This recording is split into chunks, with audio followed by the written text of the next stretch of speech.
Let's look at 3 ways you can improve your process variable signal and ultimately your PID system performance. And let's start with number 3, process variable filtering, because it's the one everybody turns to first when it should be your last resort. One of the cool things about the WEG drives is you can send a copy of the process variable to an analog output. Let's do that so we can see the actual filtered process variable that PID uses. You need to tell the analog output what it's doing and what kind of signal you want it to output. You can also modify the output signal with these if you want to. I connected an oscilloscope here to look at the raw, unfiltered analog input, and here to view the analog output, which is showing us the filtered process variable that PID actually uses. I'm using the exact same hardware we used in all of the videos in this series. You can learn about that in this video. The red trace is the raw analog input, and the yellow trace is the filtered process variable. Ignore all of these noise spikes. We're going to talk about those in the next section. Parameter 235 is the analog input filter time. It's currently at 0, so I'll open and close a valve, and we see the yellow filtered process variable tracks the red analog input pretty good. And if you look close, you can actually see the digital steps where the data was sampled. Let's change the filter time to 1 second and open and close a valve. Yuck! Now the process variable is just a rough representation of the raw analog input. Well, just for fun, let's double the filter time and open and close a valve. Now the filtered process variable doesn't look at all like the original raw analog input. Okay, let's go the other way and make the filter time half a second and open and close a valve. Okay, the process variable is looking more like the original analog input. Let's cut the filter time in half again to 1/4 second and open and close a valve. Now the filtered process variable is looking like a pretty good copy of the original analog input. Let's enter the 0.15 second filter time the PID application example in the user manual recommends. And open and close a valve. Yeah, that looks pretty good. Here are all the tests we just ran. Looks like a filter time of more than 1/4 second or so starts to have a pretty serious effect on the process variable, which in turn slows down the PID response. If your system doesn't mind a slower response, that's fine. But if you want the best possible PID performance, then use the analog input filter built into the WEG drive with the shortest time you can get away with. Before you do that though, there are 2 other things you should do first. Number 2. Electrical wiring. Did you notice all of the nasty noise spikes on my oscilloscope traces? That's not coming from the sensor. It's coming from my really bad wiring job on this quick and dirty test fixture I threw together. The best way to fix that is to do everything the drive user manual tells you to do.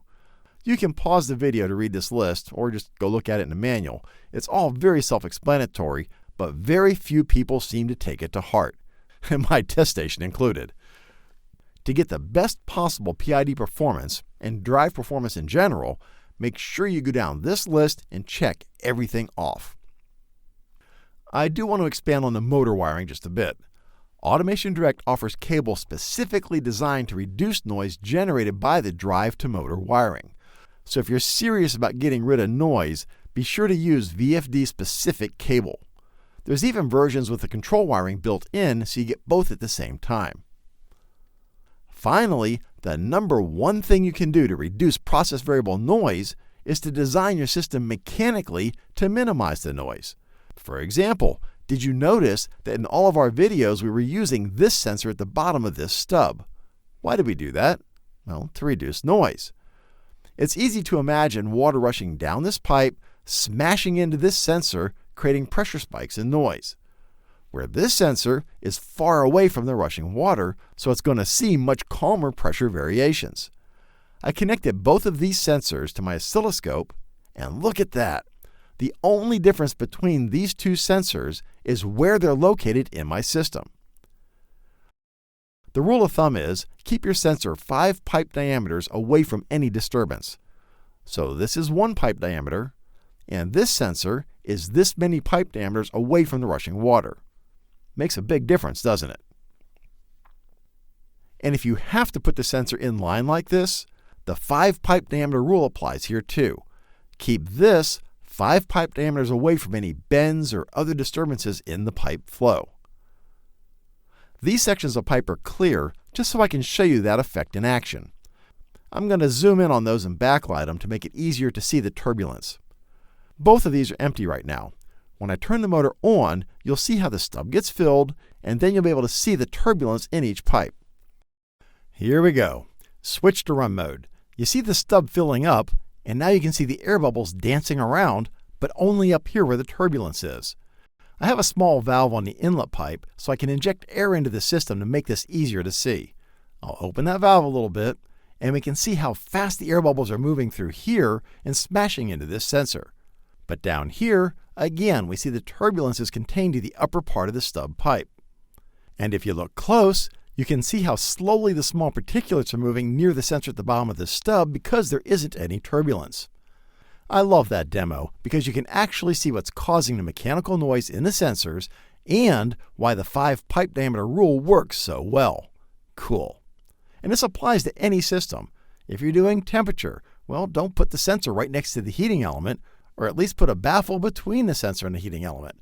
If you're measuring distance, well, don't mount the sensor on a moving, shaking, or vibrating platform. If you're measuring fluid level, put the sensor inside a pipe to eliminate surface turbulence. If you're measuring flow, well, the same 5 pipe diameter rule applies. The point is, think about where you mount the sensor. It makes a big difference. Okay, so that's it. You now have multiple ways you can reduce process variable noise in your system. And you now know why abusing the analog input filtering built into the drive can be a bad thing.